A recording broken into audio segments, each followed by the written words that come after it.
ಆಚಿ ಮಸಾಲ. ಎಂತ ಅಡಿಗೆಯ ರುಚಿಯಾಗೋ ರಹಸ್ಯವು 20 ರೂಪಾಯಿ. ಇನ್ನು ಮಂಡ್ಯದಲ್ಲಿ ಕಾವೇರಿ ಹೋರಾಟದ ಕಿಚ್ಚು ದಿನದಿಂದ ದಿನಕ್ಕೆ ಮತ್ತಷ್ಟು ತೀವ್ರಗೊಳ್ತಾ ಇದೆ. ರೈತ ಹಿತರಕ್ಷಣಾ ಸಮಿತಿ ನೇತೃತ್ವದಲ್ಲಿ ನಡು ರಸ್ತೆಯಲ್ಲೇ ನಿಗಿ ಕೆಂಡದಂತೆ ಕುದಿತಾ ಇರುವಂತಹ ಹೋರಾಟಗಾರರು ಈ ಬೆಂಗಳೂರು ಮೈಸೂರು ರಾಷ್ಟ್ರೀಯ ಹೆದ್ದಾರಿಯನ್ನು ತಡೆದು ರಾಜ್ಯ ಸರ್ಕಾರದ ವಿರುದ್ಧ ಬೃಹತ್ ಆಕ್ರೋಶವನ್ನು ಹೊರಹಾಕಿದ್ದಾರೆ. ಈ ದಿಢೀರ್ ಹೆದ್ದಾರಿ ತಡೆಯಿಂದಾಗಿ ಕೆಲಕಾಲ ವಾಹನ ಸಂಚಾರ ಸಂಪೂರ್ಣ ಅಸ್ತವ್ಯಸ್ತಗೊಂಡು ಕಿಲೋಮೀಟರ್ ಗಟ್ಟಲೆ ಟ್ರಾಫಿಕ್ ಜಾಮ್ ಕೂಡ ಉಂಟಾಗಿತ್ತು. ವಿಶೇಷ ಅಂತಂದರೆ ಪ್ರತಿಭಟನೆಯಲ್ಲಿ ಕನ್ನಡಪರ ಹೋರಾಟಗಾರ ಸಾರಾ ಗೋವಿಂದ್ ಕೂಡ ಭಾಗಿಯಾಗಿದ್ದರು. ಆದರೆ ಕಾವೇರಿ ಕಾಳಗದ ನಡುವೆಯೇ ಈಗ ಹೋರಾಟಗಾರರಲ್ಲೇ ಭಿನ್ನಮತ ಮುನ್ನೆಲೆಗೆ ಬಂದಂತೆ ಕಾಣಿಸ್ತಾ ಇದೆ. ನಾಳಿನ ವಾಟಾಳ್ ನಾಗರಾಜ್ ಕರೆ ನೀಡಿರುವಂತಹ ಕರ್ನಾಟಕ ಬಂದ್ಗೆ ನಮ್ಮ ಬೆಂಬಲ ಇಲ್ಲ ಅಂತ ಸಾರಾ ಗೋವಿಂದ್ ಅವರು ಬಾಂಬ್ ಸಿಡಿಸಿದ್ದಾರೆ. ಈಗಷ್ಟೇ ಉತ್ತಮ ಮಳೆಯಾಗಿದೆ. ಹೀಗಿರುವಾಗ ಸಾರ್ವಜನಿಕರಿಗೆ ತೊಂದರೆ ಕೊಡುವಂಥ ಬಂದ್ನ ಅವಶ್ಯಕತೆ ಇಲ್ಲ ಅಂತ ಖಡಕ್ ಆಗಿ ಹೇಳಿದ್ದಾರೆ.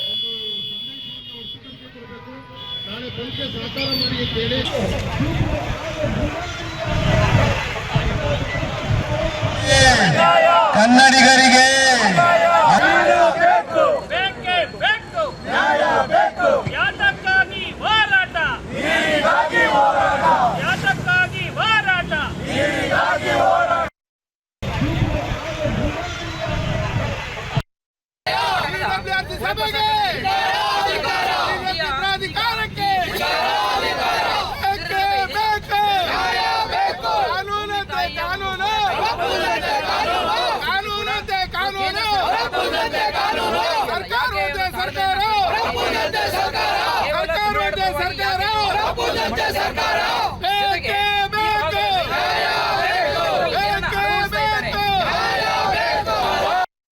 KRS, ಕಬಿನಿ, ಹಾಗೆ ಹಾರಂಗಿ ಮತ್ತು ತುಂಗಭದ್ರಾ ಅಣೆಕಟ್ಟುಗಳಿಗೆ ಭೇಟಿಯನ್ನು ಕೊಟ್ಟು ಒಂದು ನಿಯೋಗವನ್ನು ಕಳಿಸಿ ಸತ್ಯತೆಯನ್ನು ತಿಳ್ಕೊಂಡು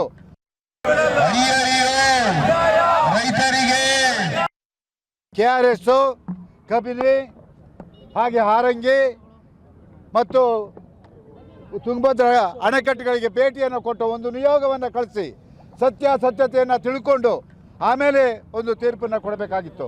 ಅದನ್ನು ಕೊಡಲಿಲ್ಲ. ನೀರು ಇಲ್ಲದೆ ಹೋಗಲಿ, ನೀರು ಬಿಡಬೇಕು ಅಂತ ಹೇಳಿದರು.